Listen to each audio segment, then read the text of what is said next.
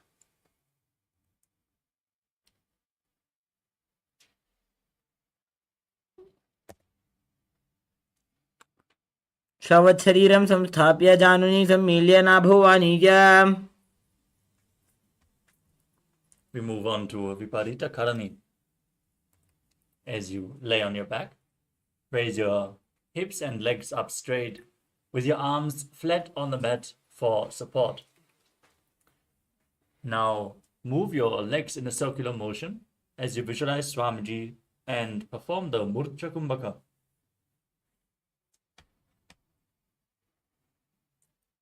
भूतले सशिरो दत्त्वा खेनये चरणद्वयं विपरीतकृतिश्चैषा सर्वतन्त्रेषु गोपिता. Now stop the movement of your legs. Be sturdy and straight. Perform Viparita Karani to strengthening your digestive fire. Karni विपरीताख्या सर्वाधिव्याधिनाशिनी नित्यमभ्यासयुक्तस्य जाठराग्निविवर्धने.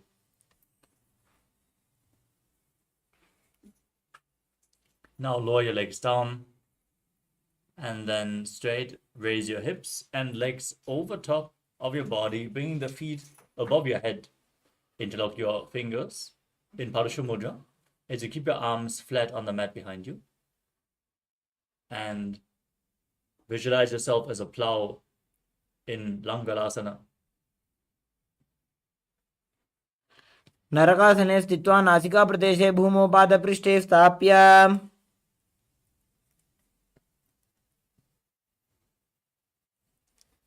The next asana is Shaita Paschimottanasana. As you lay on your back, with the legs over your head, hold onto your feet with your hands. Keep your arms and legs straight. This is one of the 84 different asanas revealed directly by Lord Paramashiva himself. Visualize Paramashiva and internally chant Om Nithyananda Paramashivoham. तानं शयित्वात् कुर्वीत शयितपश्चिमतानकम्.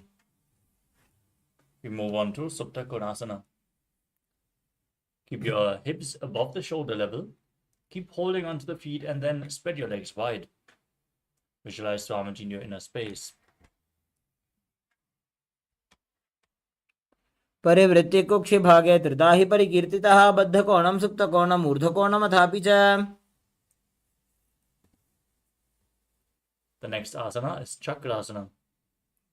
With your legs joined above your head, hold onto your ankles and then roll onto your back while keeping your legs straight. Visualize yourself as a chakra, a wheel.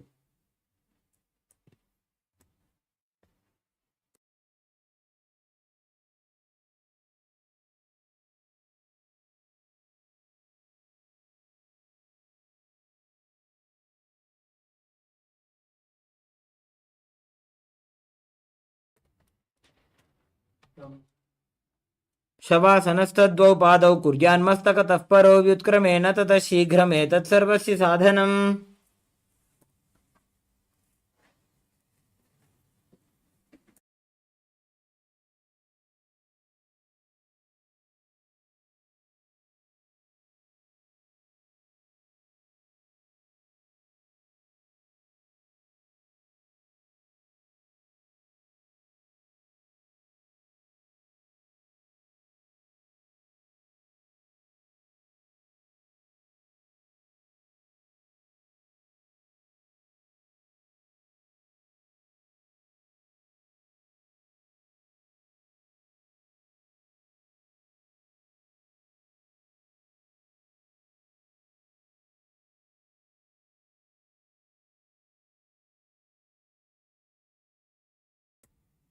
Next up is Supta Prasarita Varangushtasana. As you lay on your back, raise your legs in a 90-degree angle straight upwards and hold on to the big toes in Prana Mudra with the respective hands. Then open your legs wide to the side and visualize Swamiji in your inner space as you perform Ujjayi Pranayama, making an ocean-like sound with your mouth. उत्तानपादं क्रौञ्चं च मरीचिं वीरभद्रकं नटराजं त्रिकोणं च सुप्ताङ्गुष्ठप्रसारणे. Next up is Supta Padangushtasana. Join your legs together again above your body. Maintain that position as you visualize Swamiji. उत्तानपादं क्रौञ्चं च मरीचिं वीरभद्रकं नटराजं त्रिकोणं च सुप्ताङ्गुष्ठप्रसारणे. Next up is Matsyasana. From Supta Padangushtasana, move your legs into Padmasana. Lay flat on your back with your arms over top of the head, holding onto opposite elbows. Now visualize Matsya, the fish avatar of Lord Vishnu, as you gaze to the nose and perform the Mula Bandha. मुक्तपद्मासनं कृत्वा उत्तानशयनं चरेत् कूर्पराभ्यां शिरोभेष्ट्या मत्स्यासनं तु रोगः. We move on to Padashadamasana. Laying on your back with your legs in Padmasana, place the back side of the right hand on top of the left. Maintain the same position otherwise with your legs in Padmasana, and visualize Lord Rama in your inner space as you gaze to your nose. प्रथमकरे पद्मासन आचे सूधो सोवे भूपरिपाछे.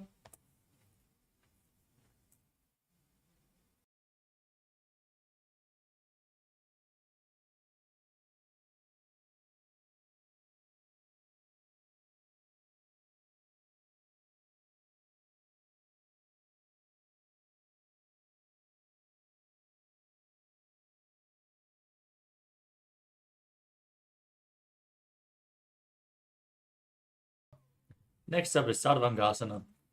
With your legs in Padmasana, raise your hips and legs up as you support your lower back with your legs, with your hands. Lift them up above the ground. Perform Mudra Kumbhaka, gaze to your nose and visualize Swamiji in your inner space. अथवा क्षेत्र संक्षेपात् सर्वांगासनम् उत्तमम्.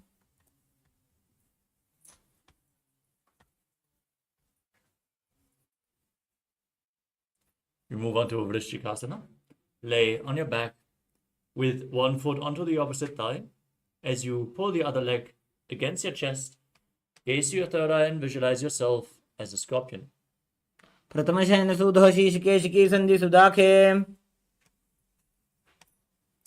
Now place the other foot on the opposite thigh, pull it towards your chest as you repeat Vrishchikasana on the other side. प्रथमशयन सूधो शीर्षकेशिकी सन्धि सुदाखे.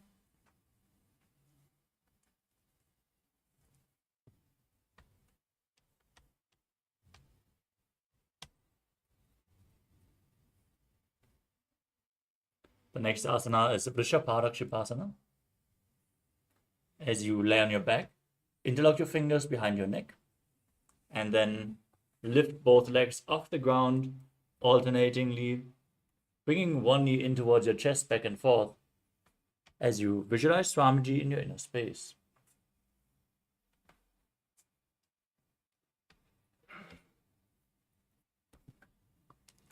उत्तानशयनं कृत्वा अङ्गुलिभिः कन्दरां बद्ध्वा.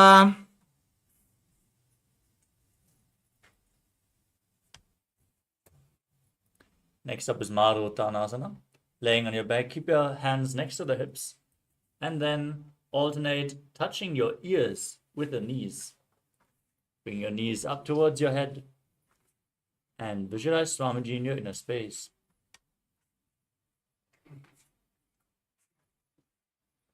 श्रोतानवस्यं स्थितीकृत्वा जानुद्वयं पर्यायेन कर्णयोः संस्पृशेत्. Next up is Vrikasana.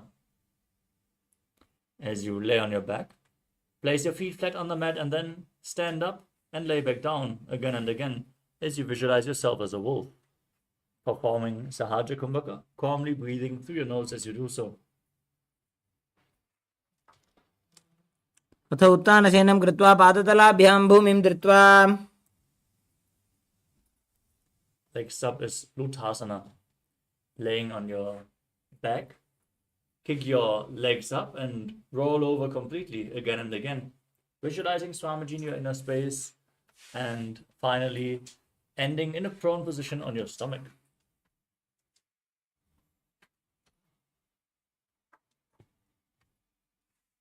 उत्तानशयनं पादौ शिर उल्लङ्घ्य.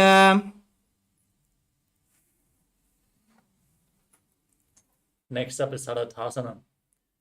Laying on your stomach, keep your hands next to the shoulders and contract your lips, making a whistling sound while inhaling. Keep your toes pointing back and visualize yourself as a chariot carrying warriors into a battle for Dharma on your chariot back.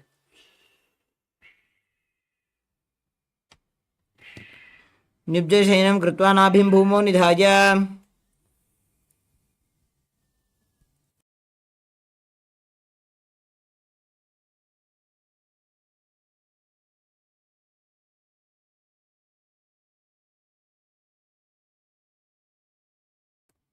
Next up is Dehalyulanganasana.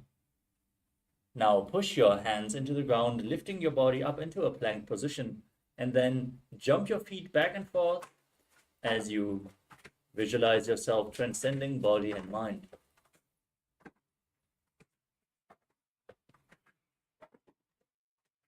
हस्तद्वयं बद्ध्वा तन्मध्यचरणद्वयम् उड्डानैव बहिरानीज.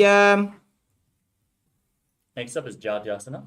From a standing position, lean forward and down. Place your hands flat on the mat and walk forwards and backwards on your hands and feet, visualizing yourself as a wise 60-year-old elephant. अथ जात्यासनं वक्ष्ये येन जातिस्मरो भवेत्. You move on to Lolitika Karana. As you stand straight with your heels together, toes pointing slightly outwards, raise your elbows to the chest level and rotate your arms around the body as you lean back, open up your chest and move your head in all directions.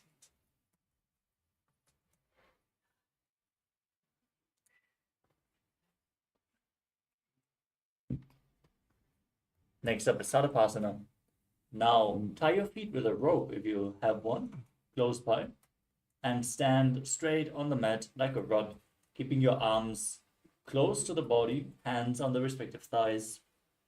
Visualize your Kundalini Devi raising and curling upwards around your body as you perform the Buddha Bandha. अथ सर्पासनं वक्ष्ये वायुपानाय केवलं शरीरं दण्डवत् तिष्ठेत् रज्जुबन्धस्तु पादयोः. Next up is Ushtra Sadhanasana. Now lean forward and down. Place your hands on the mat and step your toes onto your fingers. And then walk around on the mat, visualizing yourself as a camel. मुष्टिकनिष्ठिका प्रदेशेन भूमौ निधाय उपरि पादतले संस्थाप्य. From the same position, holding onto your feet, this time from the outside, walk around on the mat, visualizing yourself as a horse in Ashvasana. मुष्टिकनिष्ठिका प्रदेशेन भूमौ निधाय उपरि पादतले संस्थाप्य अश्ववत् शरीरं चलनीयम् अश्वासनं भवति. Next up is Kapoda Nitrakasana.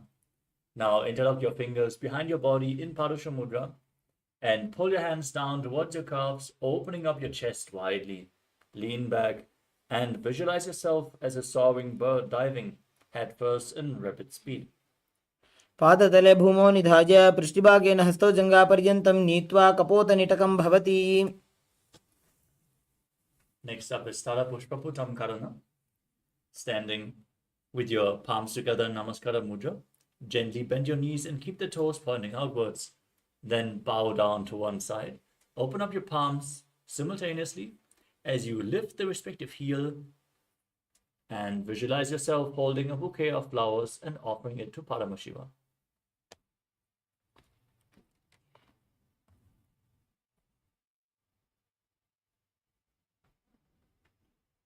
Next up is Khadgasana.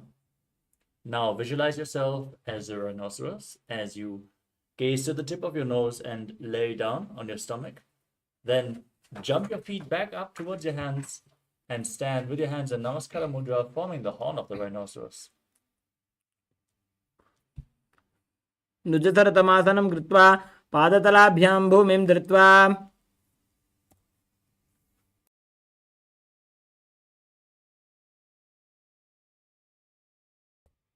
Next up is Uttanottanam. Now hold weights if you want to intensify this asana as you sit down and stand back up again and again. Gaze to the tip of the nose and visualize Swamiji in your inner space. पुनः पुनः उत्थातव्यम् अस्थितव्यम् इति उत्थानोत्थानं भवति. Next up is Musalasana. As you stand up straight, raise your arms over your head and jump repeatedly, visualizing yourself as a mace. Breathe calmly in Sahasrara Kumbhaka and perform the Mula Bandha as you internally chant Om Nithyananda Paramashivoham. सरलं स्थित्वा ऊर्ध्वं बाहुनयेत् वारं वारम् उड्डानं कृत्वा.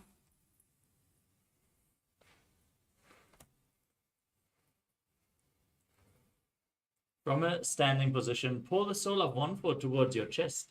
Then, with the other foot, sit down and stand back up, alternating the sides again and again as you gaze to your nose and visualize Swamiji in your inner space. एकैकं पादतलं कुक्षौ निधाय तिष्ठेत् उत्शीर्षकं भवति.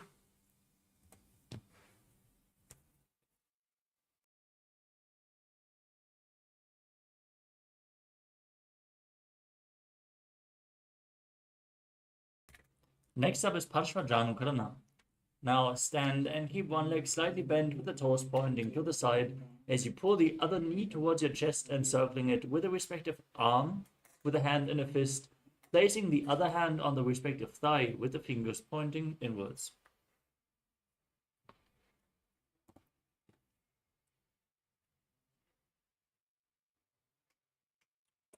Next up is Dandavasana. You can hold weights if you want to intensify this asana. As you visualize yourself fiercely dancing as Lord Shiva, extend both arms and one leg forward as you sit down and stand back up on the other leg. एकेन पादेन स्थातव्यं ताण्डवासनं भवति. Next up is Brahmanasana. As you place the left foot on the inner opposite thigh and stand erect on the mat like a rod, keep your hands by the sides and visualize yourself being blessed by Lord Brahma. ब्राह्मणासनमावक्ष्ये यत्कृत्वा ब्राह्मणो भवेत्. We move on to Garudasana 3. Now stand tall and wrap the left leg over the right and bring the toes behind the calf as you bring the left arm below the right and place your hands in Namaskara Mudra. Visualize yourself as Lord Garuda. उत्तानकूर्मपीठं च सैंहस्गारुडमेव च वातायनं गोमुखं च भारद्वाजं त्रिविक्रमम्. Next up is Ekavadasana. Now place the left foot on the right thigh. Keep your hands relaxed by the side as you visualize Swamiji in your inner space. दक्षाङ्घ्रिं वामपादस्य जङ्घोपरि निधाय च. Next up is Dhruvasana, the pole-star posture. Now standing on the right leg, hold onto the big toe of the left foot, extending the left leg out to the side and rotating quickly on the standing leg as you visualize yourself as the North Pole Star. एकेन हस्तेन दण्डरूपस्य एकस्य पादस्य अग्रं धृत्वा. Now stand on the right leg and lift the left foot behind your neck. In Trivikramasana, standing straight, sitting down and standing back up, performing the 3 steps of Lord Vishnu. एकेन पादेन स्थातव्यं ताण्डवासनं भवति. Next up is Parshvajanukarana on the other side. Now raise the other knee towards your chest and circle it with your arm and place the other hand on the respective inner thigh.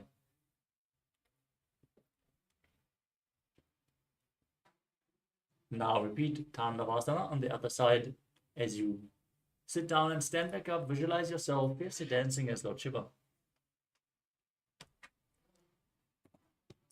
एकेन पादेन स्थातव्यं ताण्डवासनं भवति. Now repeat Brahmanasana on the other side. Place your foot on the inner opposite thigh, hands by the sides, visualizing Lord Brahma blessing you from within. ब्राह्मणासनमावक्ष्ये यत्कृत्वा ब्राह्मणो भवेत्. Now repeat Garudasana 3. Intertwine your arms and legs as you keep your hands in Namaskara Mudra. Visualize yourself as Lord Garuda. उत्तानकूर्मपीठं च सैंहस्गारुडमेव च वातायनं गोमुखं च भारद्वाजं त्रिविक्रमम्. Now repeat Ekavadasana on the other side. Place the right foot on the left thigh, hands by the sides, visualizing Swamiji in your inner space. दक्षाङ्घ्रिं वामपादस्य जङ्घोपरि निधाय च. Now repeat Dhruvasana, the pole-star posture, rotating quickly on the left leg as you extend the right leg out, visualizing yourself as the North Pole star. एकेन हस्तेन दण्डरूपस्य एकस्य पादस्य अग्रं धृत्वा Now lift the right leg behind your neck if you can. Otherwise, you can pull your leg towards your chest and then sit down and stand back up. You can hold on to an object for stability. ग्रीवायां पादं संस्थाप्य स्थातव्यम् उत्थातव्यं त्रिविक्रमासनं भवति. Now stand straight on the mat in Samanakakarana as you keep your arms slightly extended away from the body, fingers pointing one by one in this relaxed, natural position. After this intense sequence of asanas, let us get ready for the final 100 asanas of the sequence, starting off with Godak Anjali Asana. As you stand erect, bend forward and bring both hands underneath the legs as you interlock your fingers in Padusha Mudra. Sit down in a squatting posture, bring the finger lock towards your navel. Visualize the great sage Goraknath, founder of the Natha Yoga Hindu Sampradaya, as you breathe in Jivachala Kumbhaka, inhaling all the way, holding your breath and forcefully moving the prana up and down and through your limbs freely by the force of your will. प्रथम ही उभो होये बाहुरी नीचो पुनिहोवे. Next up is Kankyasana. Now insert your hands between the thighs and calves, then wrap them around behind your butt, interlocking the fingers behind. Squat down, hold your hands behind, keep your chest straight and visualize Swamiji in your inner space. ऊर्ध्वमध्यात् हस्तौ निवेश्य नितम्बं धृत्वा पादतलाभ्यां भूमिं वष्टभ्य. Next up is Bhairava. As you bring your feet together and sit in a squatting posture with the heels touching your perineum, hold the hands behind in Padusha Mudra, gaze to your navel and visualize Bhagavān Kala Bhairava a lot of time. दो पग की थैलिया की माहिली को और मिलाई फना पानी कड़ मोड़ वैसे. Next up is Varahasana.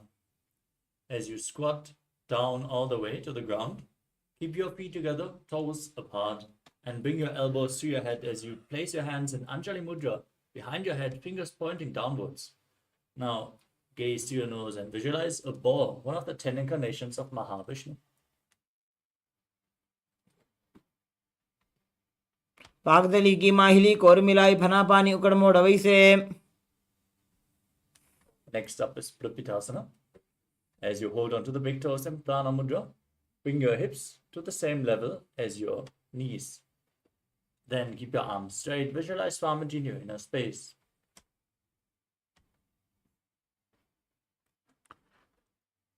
पार्श्वद्वये सम्मील्य स्थित्वा नितम्बं जानुप्रदेश आनीय.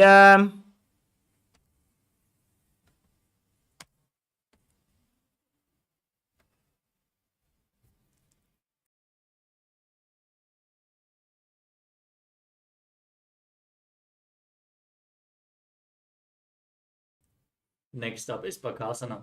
Now place your hands on the mat shoulder width apart with the fingers spread for support.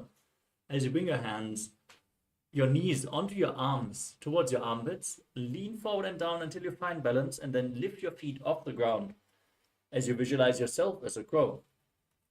हस्ताभ्यामवनिम वष्टभ्य. The next asana is Sushtanga Kapali Asana.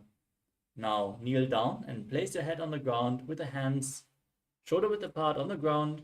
Lift your legs up and cross them into Padmasana as you gaze to the tip of your nose and visualize Swamiji in your inner space. आसन को गुण कपाल आछो.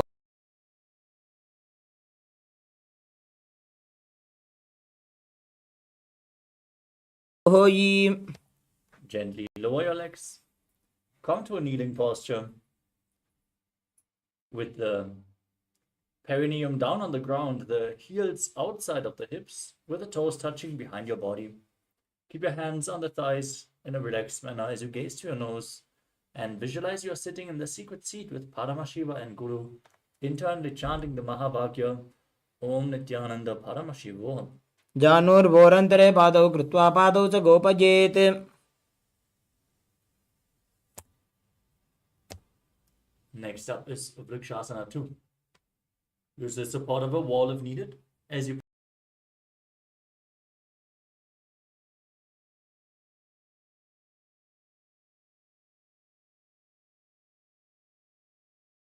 Vrikshasana 2. सप्तचक्रक्षालनाय वृक्षासनविशेषकान्. From the handstand posture, move your hands and legs close.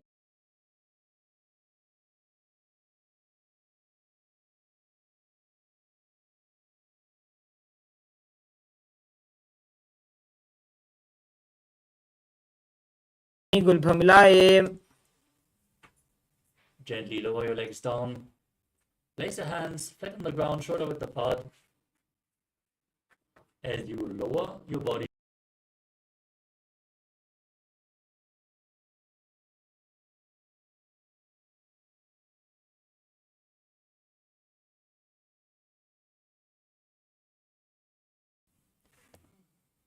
now lay down on your stomach. Place your hands on the hips and raise your chest from left to right, visualizing and moving your body like a snake in Salapasana 2.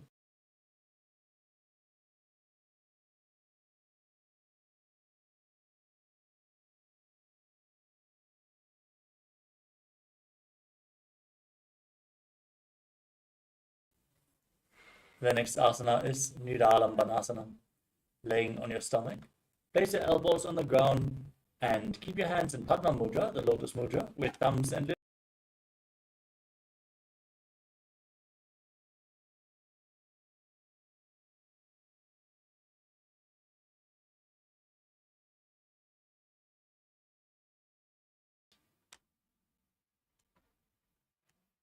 कराभ्यां पङ्कजं कृत्वा तिष्ठेत् कुरुपरया सुधीः मुखमुन्नमनुच्चायि निरालम्बनमासनम्. Next up is Chaturanga.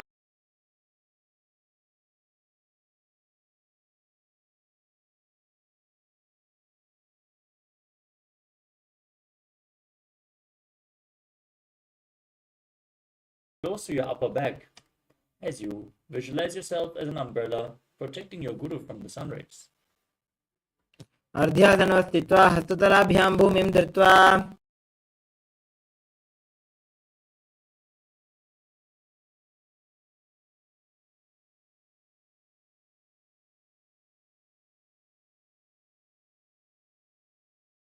Visualize you're the weapon of Indra, symbolizing indestructibility. इदानीं गर्भिणीनां योगाभ्यासो यथा लघु सुखप्रसवलाभाय प्रोच्यते प्राक्तनेपथि.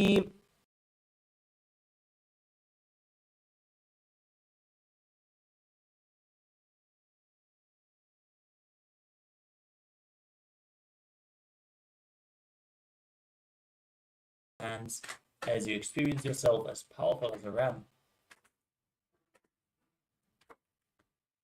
गजासन संस्थितो एकैकं बाहुं भूमौ ताडयेत्.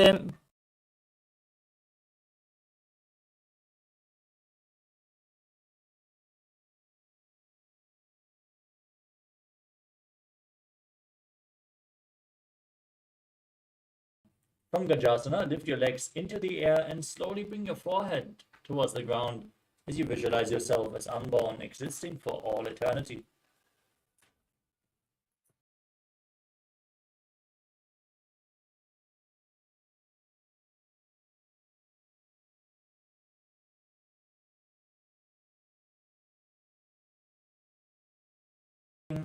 On your heels, with your legs together in a kneeling position, interlace your fingers around the toes and pull your feet towards your perineum. Then place your hands on the respective knees. Keep your spine straight, gaze through your nose, and visualize Swamji in your inner space as you perform Ujjayi Pranayama, making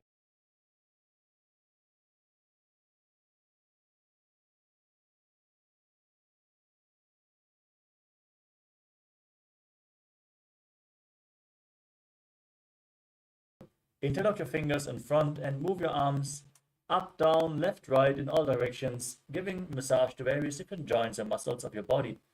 As you then repeat the movement behind your body as well, visualizing Swamiji.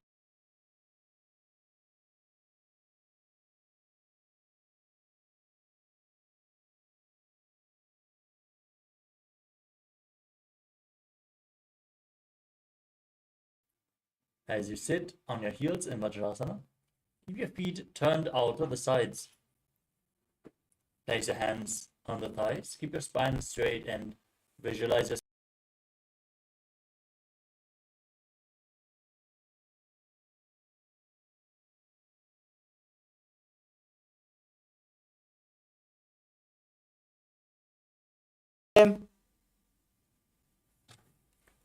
The next asana is Ananda Madhyasana.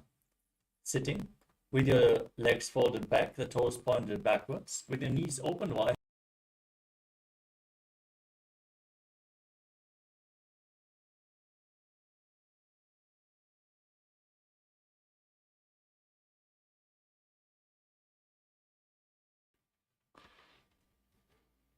अथ पक्षे वीरनाथ आनन्दमन्दिरासनम्. Next up is Mandukasana too. As you sit with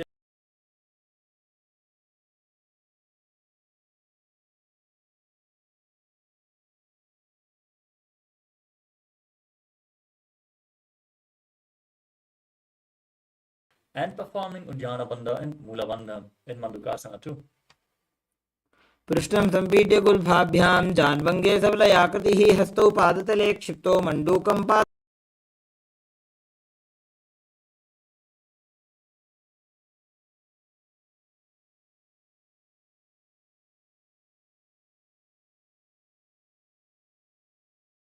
Your hands flat on the mat with the thumbs touching, all the fingers spread apart. Now gaze to the tip of your nose and stick out your tongue, exhaling forcefully again and again.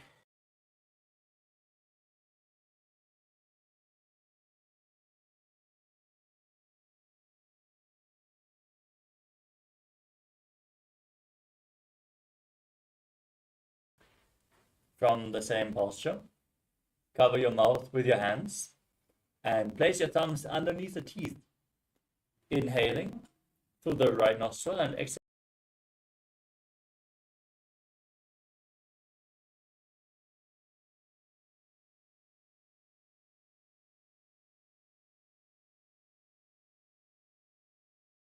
उपगागियेडी Joji गोडाफनोवान पुनि होई. The next asana is Makarasana. Now keep the soles of the feet together, the top of the feet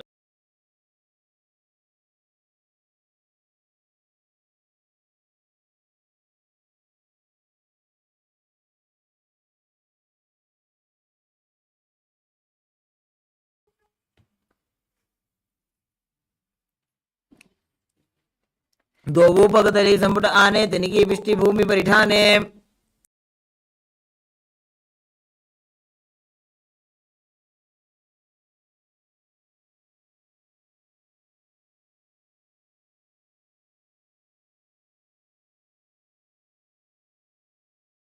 feet together, the knees open wide. Hold on to your elbows behind your back as you gaze to your nose and embody a diamond-like strength for yourself and your Sangha, your spiritual community.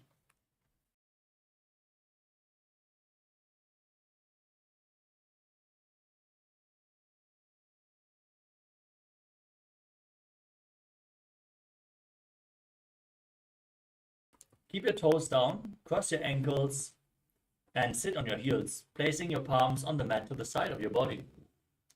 Now, gaze to your nose and visualize perfect health beyond.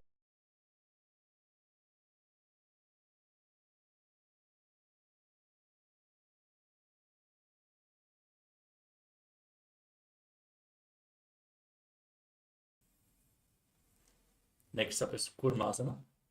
Maintaining the same posture, place your hands on the knees. Make your upper body and neck stiff like the shell of a turtle as you visualize a turtle with a stick.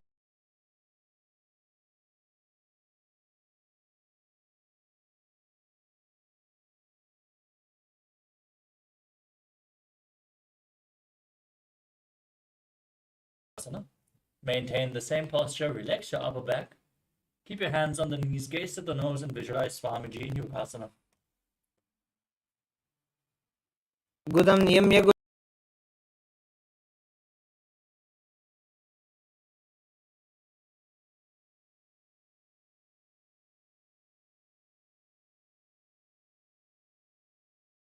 the thumbs outside, gazing to your third eye as you visualize a space of eternal oneness Advaita with your Guru.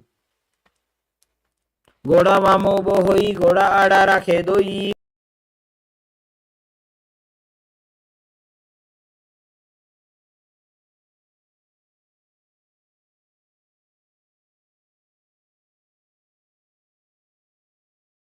The next asana is Ushtrasana 2.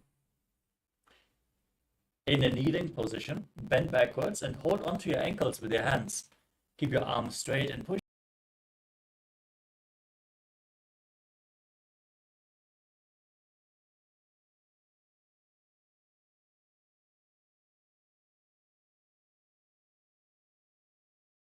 Next up is Jajasana 2.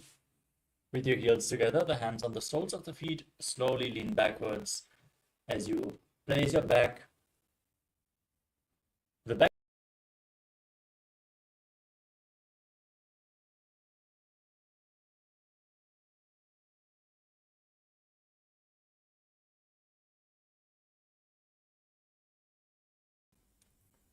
Next up is Vidatasana. As you sit on the knees with the thighs and calves together, lean back, touch your back to the ground and rise back up again and again.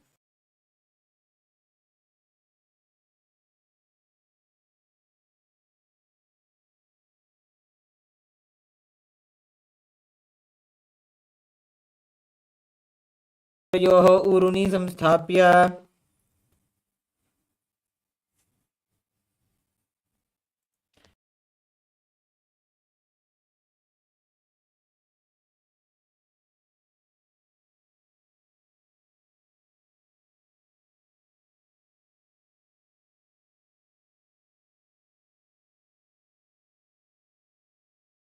Hold the back of your heels as you bring your head in between the feet if you can.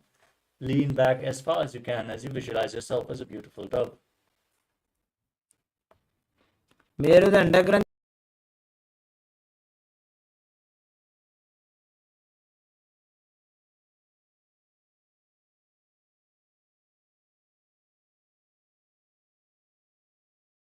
Towards your nose. This is the boon-fulfilling posture. Receive your boon from Paramashivam as you internally chant the Mahavakya, Om Nithyananda Paramashivoham in Vadasana.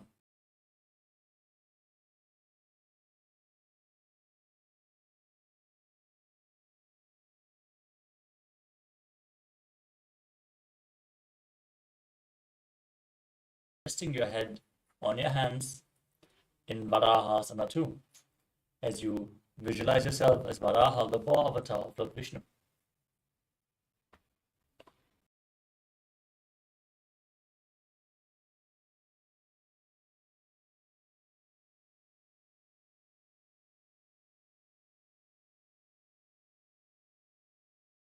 Lock your fingers, place your head on the mat supporting it with your hands as you raise your hips, walk your feet forward and then lift your legs up off the ground, straightening your legs into a headset.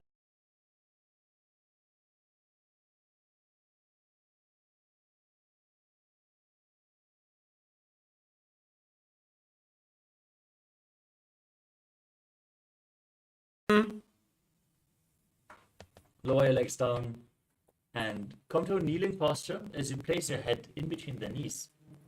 Lean forward and down, hold your head with both hands.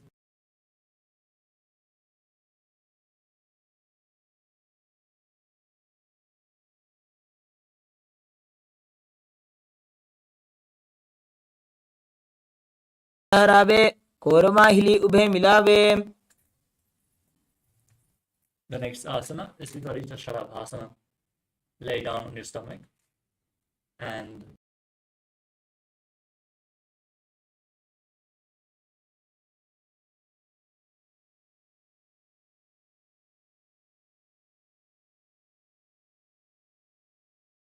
नटभेरुण्ड नामके कंड भेरुण्ड सहिते शीर्षदण्डासनं तथा. next up is Kapalasana. Now place your forehead on the ground and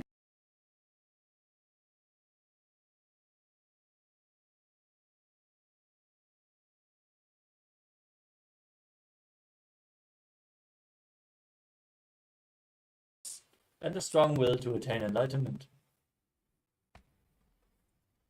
कपालं भूमौ निधाय ऊर्ध्वं पादौ नयेत्.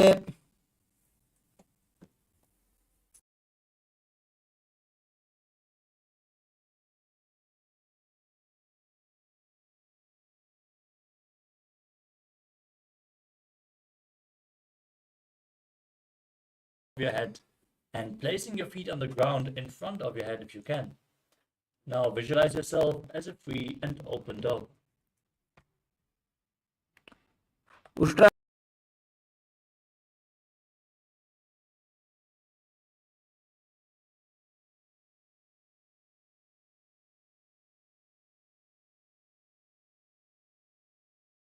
On the ground in front of you. Be sturdy and visualize yourself as a sparrow in Shatakasana. कूर्मरपर्यन्तौ हस्तौ धरामष्टभ्याम्.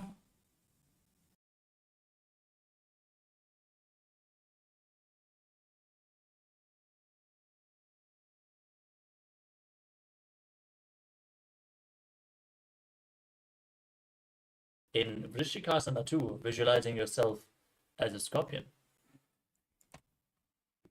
विच्छेपपुच्छप्रतिमाङ्गिरिपार्श्वे धृत्वा स्वशीर्षे चिबुकं विधार्य कौ.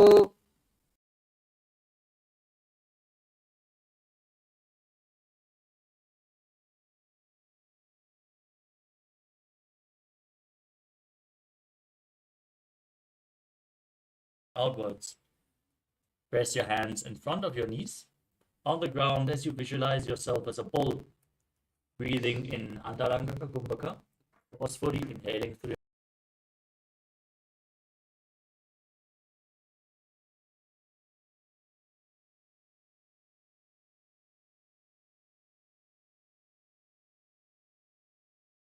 flat on the ground in front of you as you raise your knees up off the mat. Cross the toes of the left foot over the right as you visualize Swamiji in Dulasana.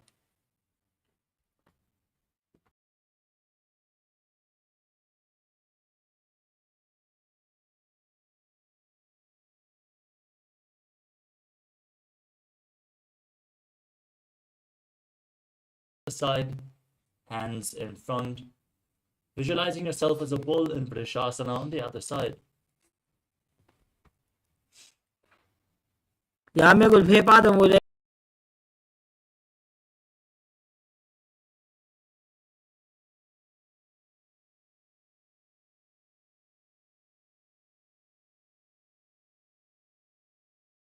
Placing both hands on the respective knees. Now visualize Balaguna Hai, one of the 84 siddhas in your inner space.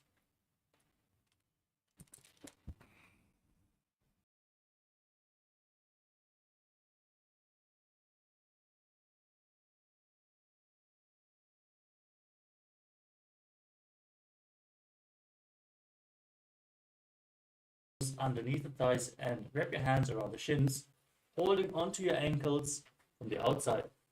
Now visualize yourself as the entire planet in Grahasana.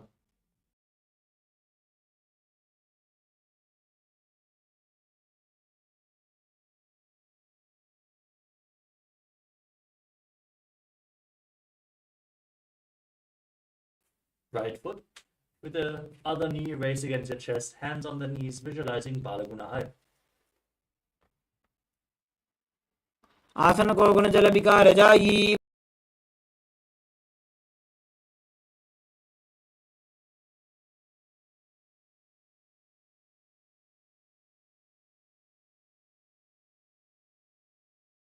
On the heels and your hands on the respective knees. Keep your spine straight and visualize Swamiji in your inner space. विजास पिजोस्तिये उर्वजान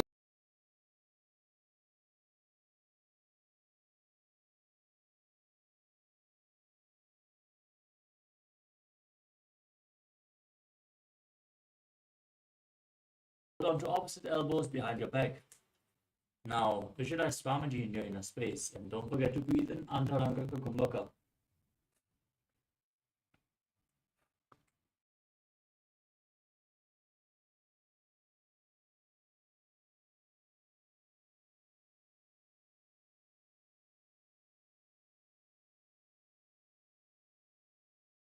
Squat down, keep your arms straight, gaze to your nose, and visualize you are able to consume and live off of air alone. Though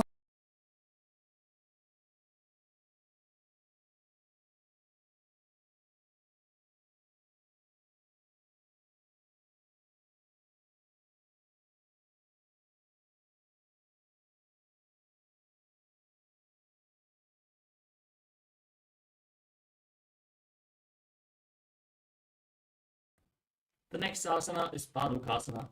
Now,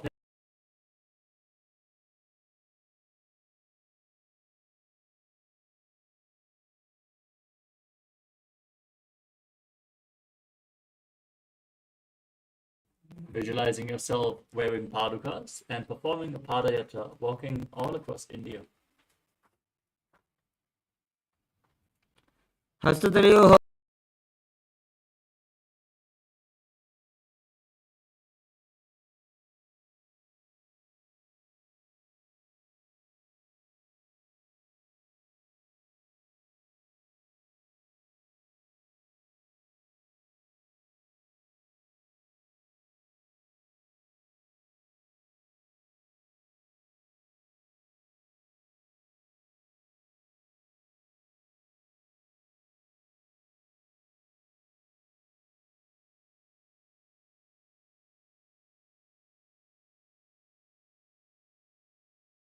Let them fall back down again and again, visualizing yourself as a rooster. हस्ततले भूमौ कृत्वा पादतले च ऊर्ध्वमुड्डानं कृत्वा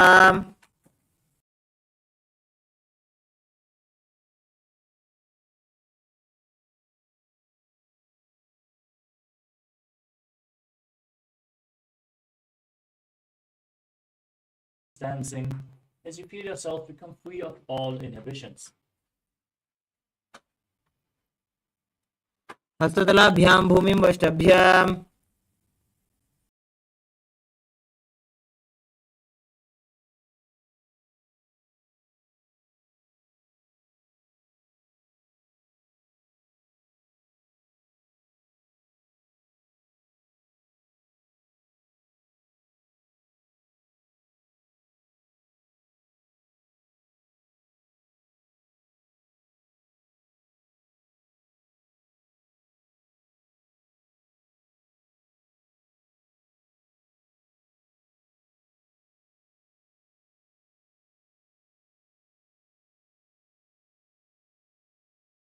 Your inner space, breathe calmly through your nose in Sahadra Kumbhaka.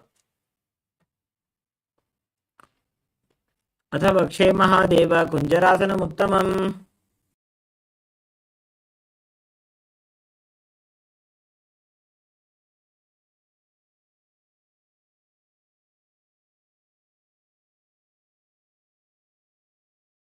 उत्तमम् Now sit down on the ground with the feet flat, the heels close to your body. Hold onto the respective ankles and lift your feet off the ground in Kadambasana, visualizing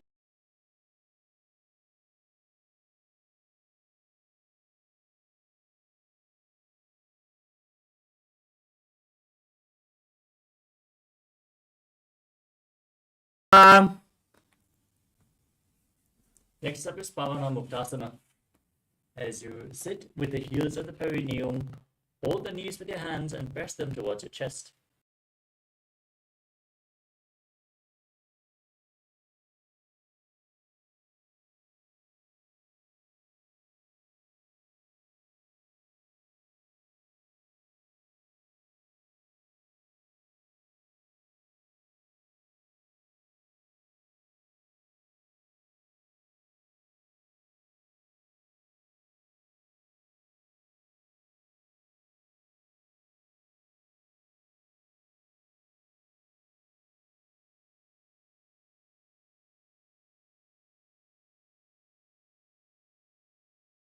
Behind your head if you can.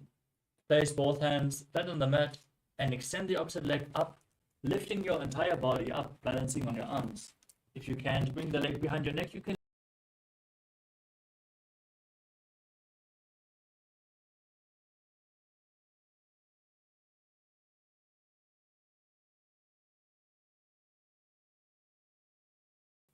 Now sit with one leg extended. Hold on to the respective big toes with your hands as you pull the other foot towards your ear, visualizing yourself as a bow.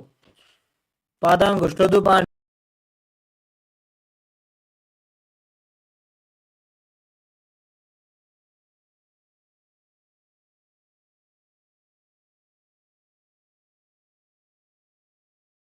Over top, extending both legs to the side, leaning forward, raising your body up and balancing on your arms as you visualize yourself as a flying crane. वासिष्ठमतकौण्डिन्यमूर्धकुक्कुटमे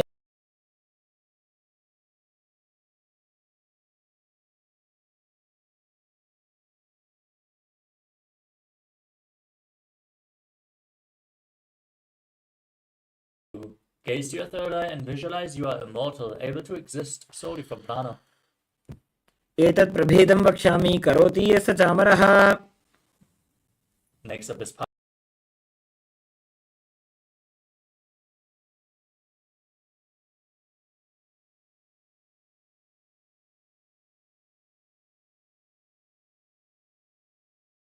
hands behind your back, twisting your spine as you gaze to your third eye and visualize the great sage and yogi Nithyananda. पार्श्वाभ्यां दृप्तते यास्तु पार्श्वमत्स्येन्द्रमुत्तमम्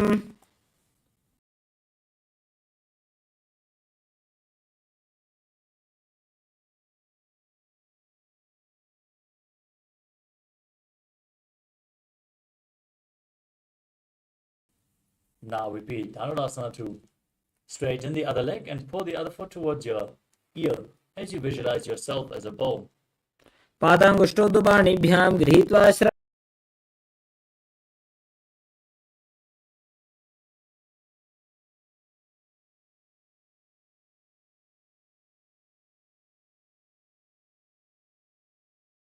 वासिष्ठमतकौण्डिन्यमूर्धकुक्कुटमेव च Now repeat Pranasana on the other side with the opposite foot on the opposite thigh. Bring your shoulder under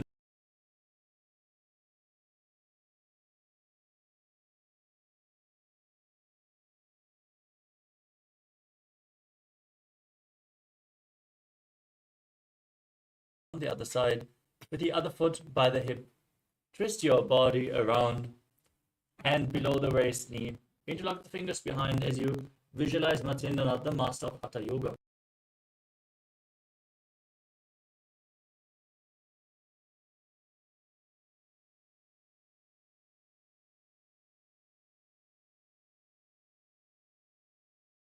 Press one heel against the perineum.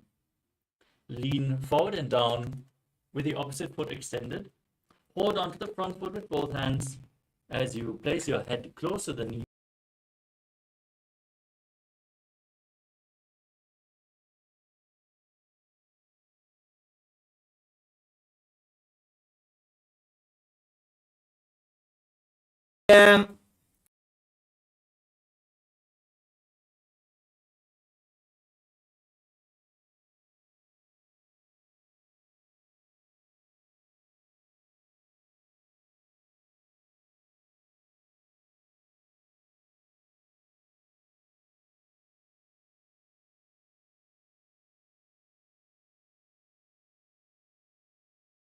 Of your face, keeping the knees straight as you visualize yourself as a crane.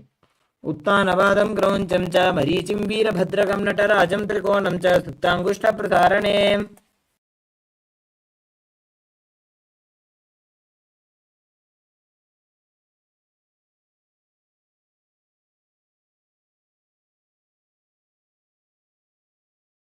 पार्श्वनासिविनी सम्पीड्य Now bring the right foot outside the hip, place it flat and hold and lift the left foot in front of your face, visualizing yourself as a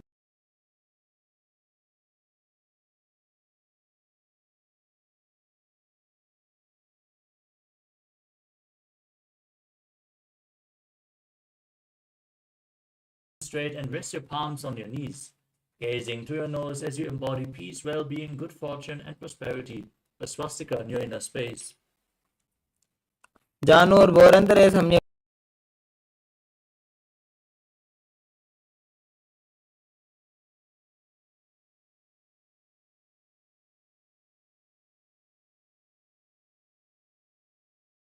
Visualize the great sage Goraknath, founder of the Natha Yoga Hindu Sampradaya. जानोर्भोरन्तरे पादौ उत्तानो व्यक्तसंस्थितौ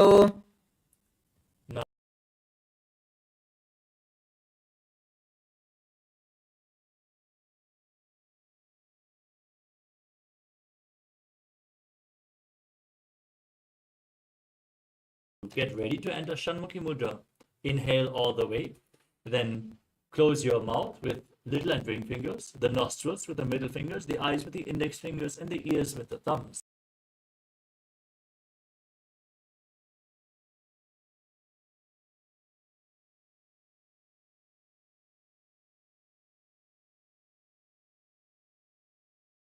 Your hands on the ground beside your body with the palms facing up.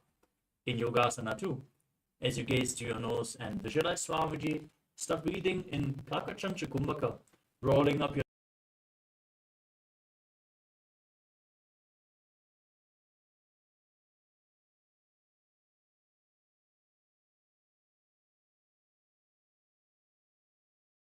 चरणौ कृत्वा संस्थाप्योपरि जानुनोः Next up is Urdhva Kukutasana.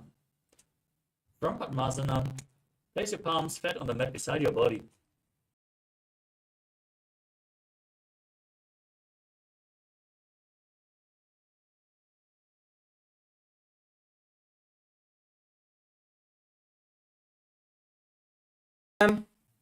Next up is Siddhaharatari Asana. From Padmasana, insert both hands in between the legs. Place the hands flat on the mat, but don't lift your body off the ground. Remain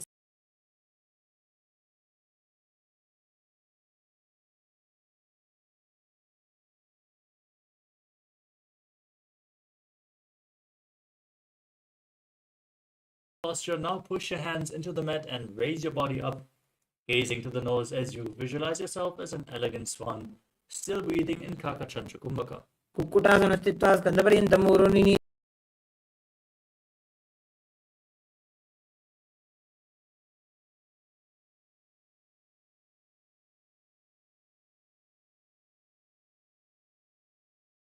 Lord Shiva's bow, Pinaka.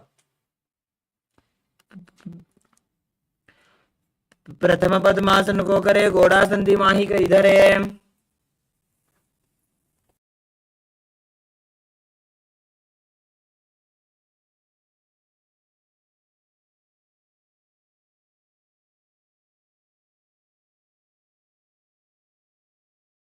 And hold on to the respective shoulders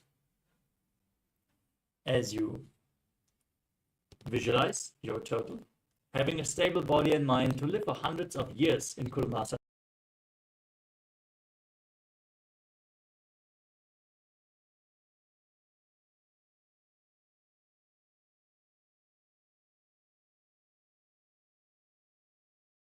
In Granthi Bhedasana, gazing to the nose and rejoicing knowing you're sitting in Shiva's secret knot posture.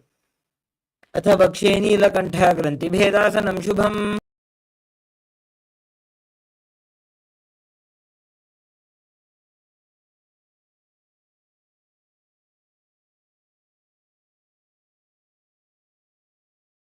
कुक्कुटासनबन्धस्थं कराभ्यां धृतकन्धरम्. Next up is Pangu Kukkutasana. Now sit in Padmasana as you place your hands in between the legs.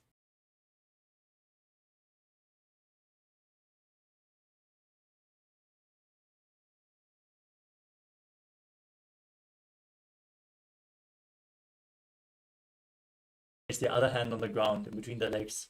Lift your body up in Pangu Kukkutasana on the other side. कुक्कुटासनस्थित्वा एकेन हस्तेन अन्यस्य मणिबन्धं धृत्वा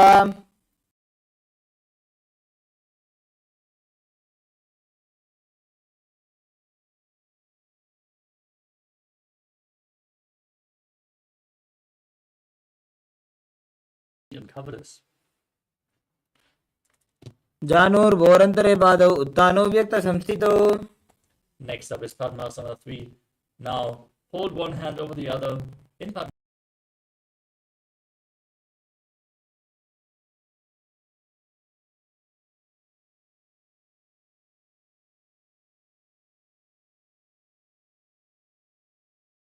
Gaze to your nose and visualize Paramashiva in your inner space as you perform the Mula Bandha. एतत् पद्मासनं कुर्यात् प्राणवायुप्रसिद्धये. Next up is Karmukasana 2.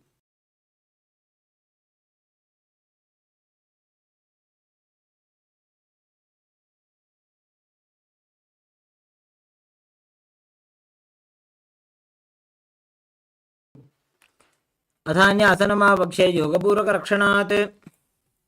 Now, maintain Padmasana, cross your arms behind your back and hold on to opposite big toes in Prana Mudra.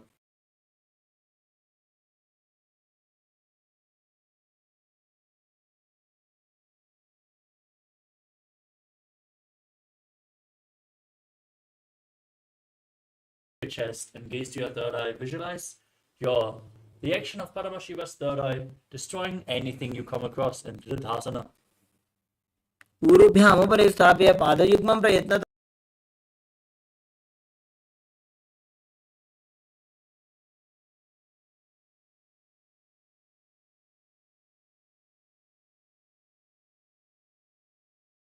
In Sahajra Kumbhaka.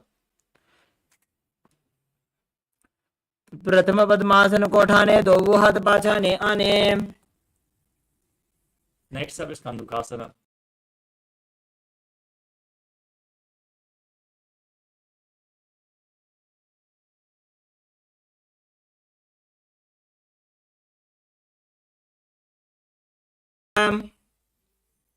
Now place your feet flat on the mat as you lay on your back and interlock your fingers behind your head, resting on your back, gazing to the nose, breathing calmly in Urdhva Pavanasana.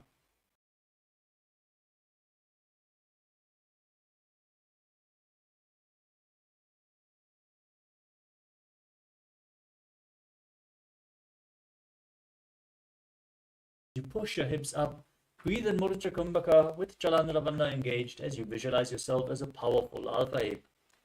उत्तानशयनं पादतले उत्तानहस्तयोः स्थापयेत्.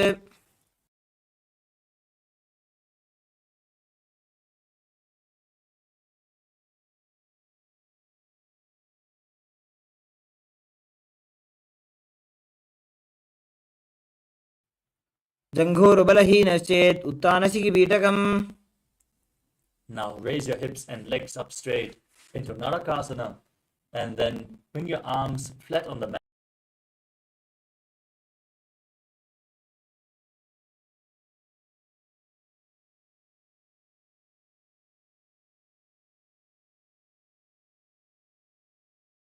And lower them slowly, keeping your core engaged in Tirtha Naukasana as you visualize yourself as a boat crossing the ocean of samsara. नौकावत् स्थित्वात् ऊर्ध्वं पादाग्रद्वयं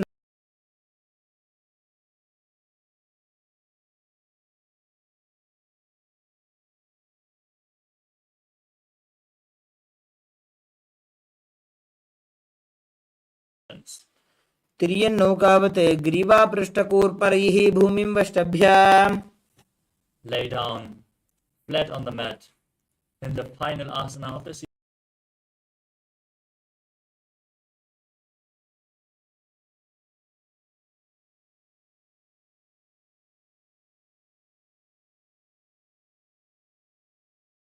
Dhara to the Sahasrara chakra. Now lie supine, completely relax. Avoid all movements and visualize that your body is dead.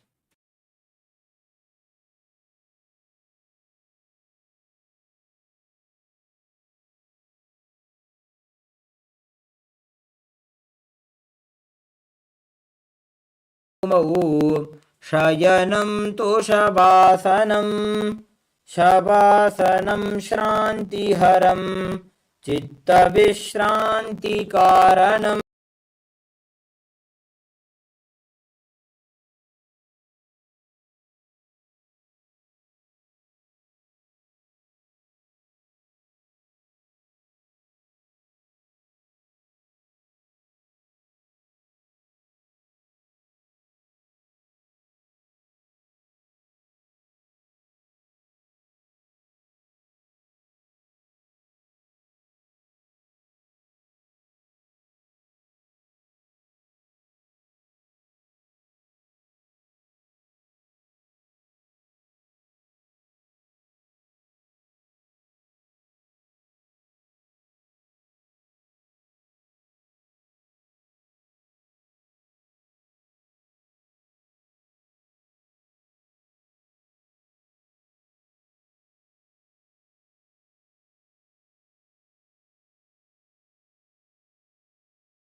Now, slowly return to your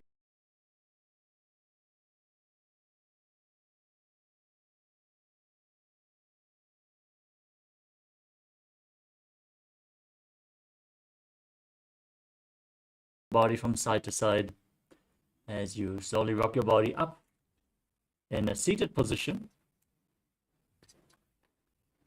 Congratulations.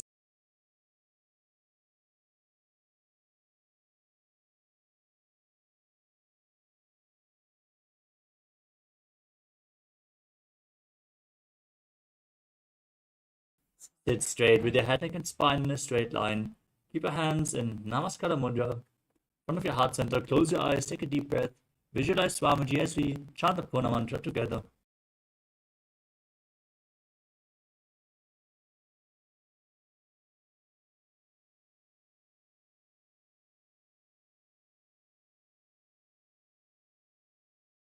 Om Shanti Shanti Shanti Hari Om Tat Sat Sarvam Bhagavat Shri Nithyananda Paramashiva Padukarpanamastu Om Nithyanandam.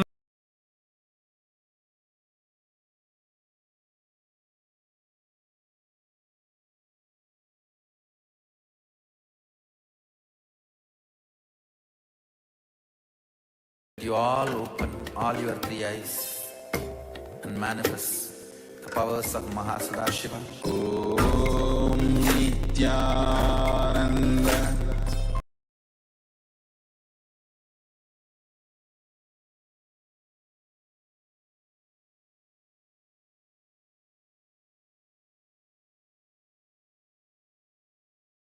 Om Nithyananda. Paramashivoham. Om Nithyananda.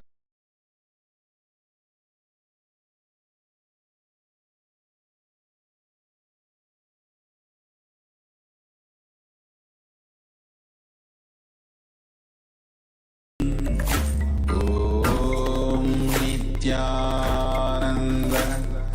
Paramashivoham.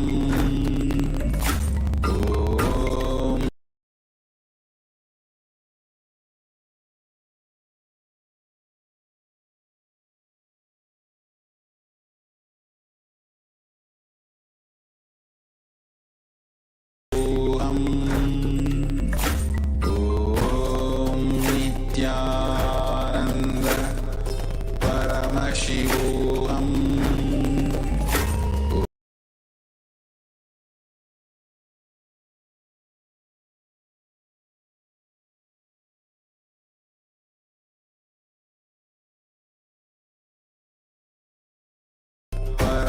Paramashivoham.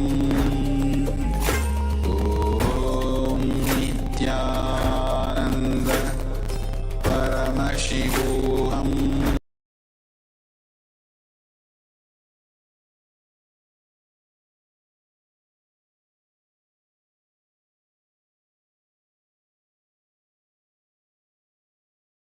Ananda. Paramashivoham. Om Nithyananda.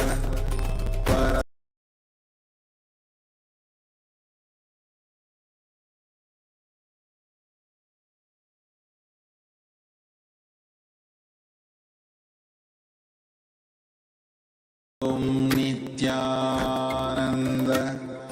Paramashivoham. Om Nithyananda.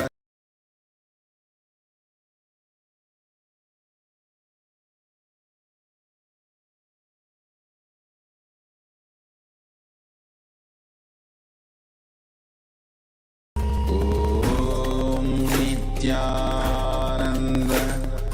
Paramashivoham.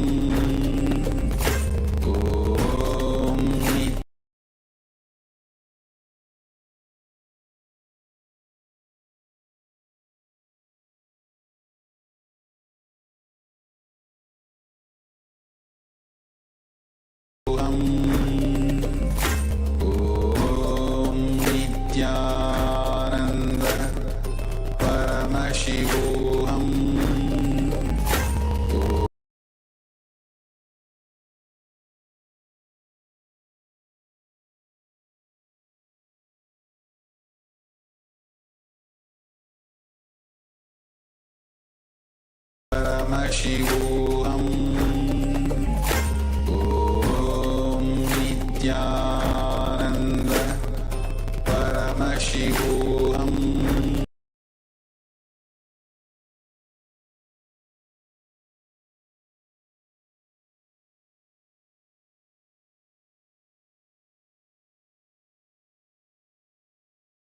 Full segment of the Dvitiya Vinyasa Krama, where all of us have experienced the Nityananda Yoga, and it is such a beautiful space when we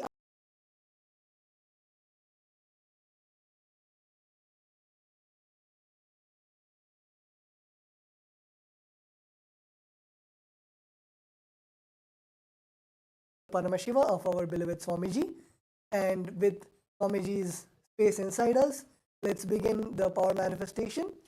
I request all the participants to settle down.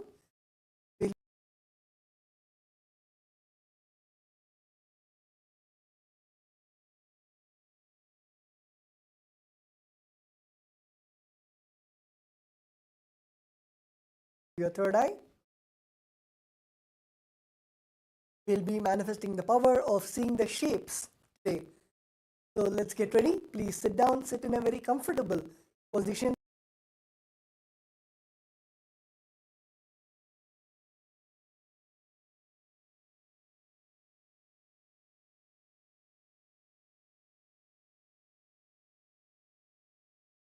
Of the Paramashivoham program. Let's get ready for the power manifestation.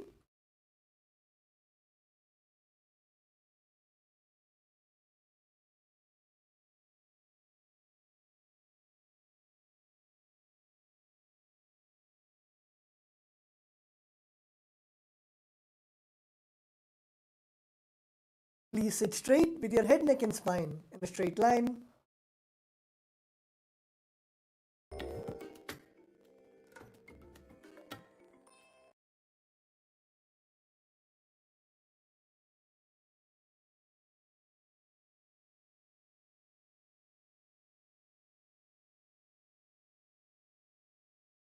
Om Nithyananda Paramashivoham.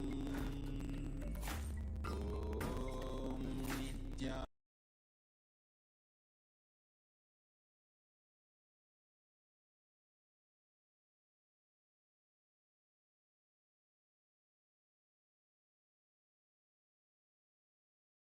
Visualize our beloved Swamiji in your third eye and intensely chant the Mahavakya Om Nithyananda Paramashivoham.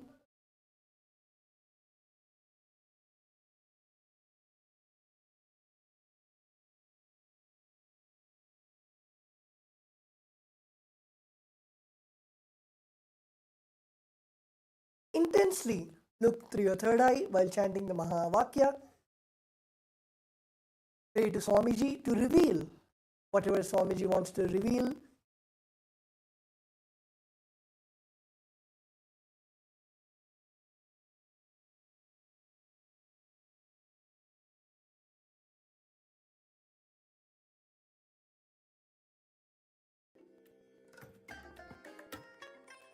I bless you all. Let you all open all your three eyes and manifest the powers of Mahā KAILΑSA.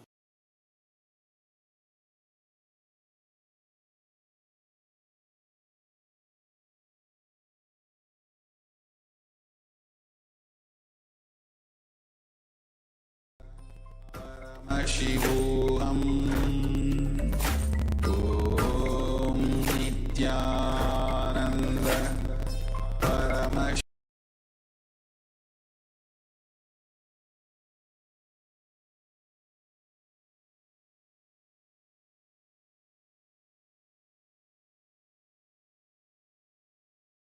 Nithyananda Paramashivoham. Om Nithyananda.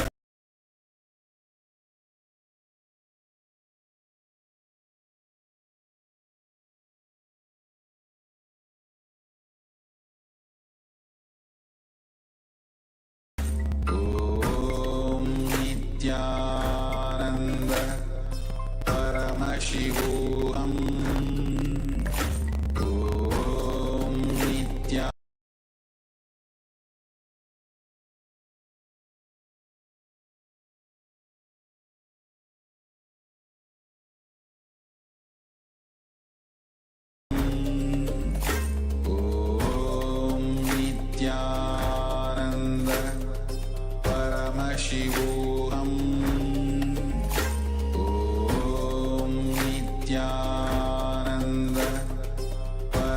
Paramashivoham.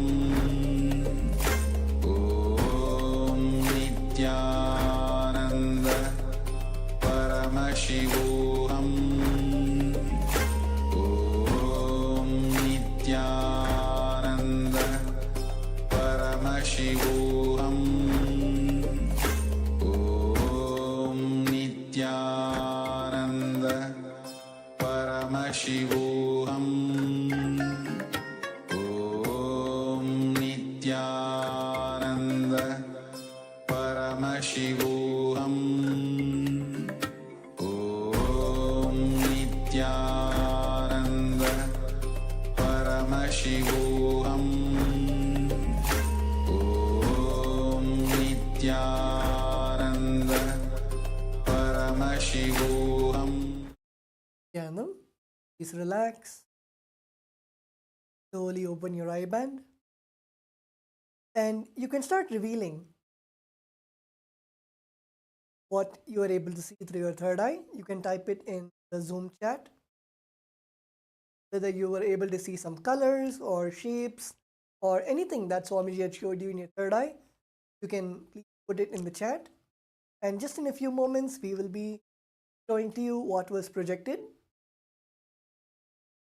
So before that, you can reveal whatever you were able to see through your third eye. You don't have to have any inhibitions. You don't have to have the self-doubt. Oh, would it be correct? Did I really manifest? Whatever you saw, you can put it in the chat. Yes, Akash Aya is saying that only a bright blue in different shades. Wonderful.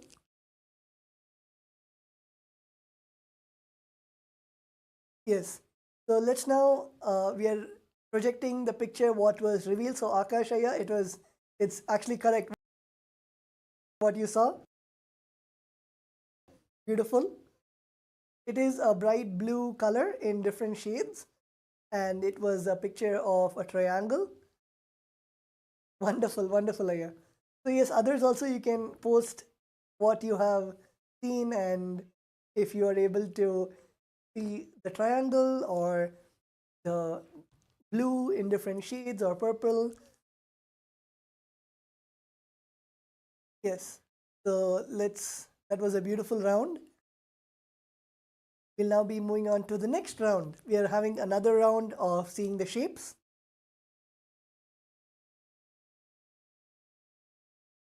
Let's all get ready. After you've posted your answers, you can now put it in the chat, and we can again begin to take our eye bands and close our eyes. We're entering into round 2 of manifesting the power today.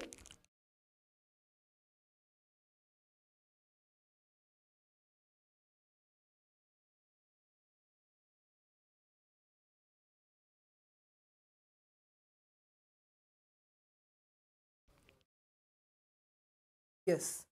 So let's all sit straight. You sit with your head, neck, and spine in a straight line. You can please close your eyes. Take your eye bands and please close your eyes.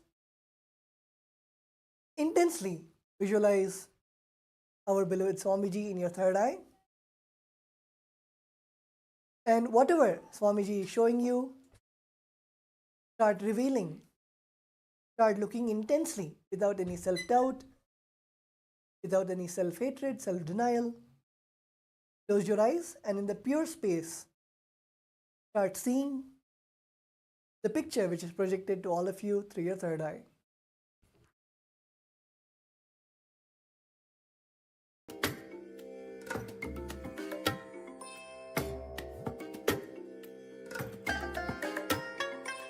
I bless you all.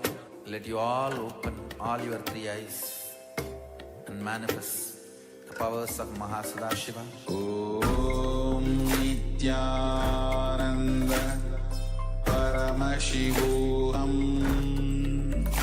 Om Nithyananda Paramashivoham.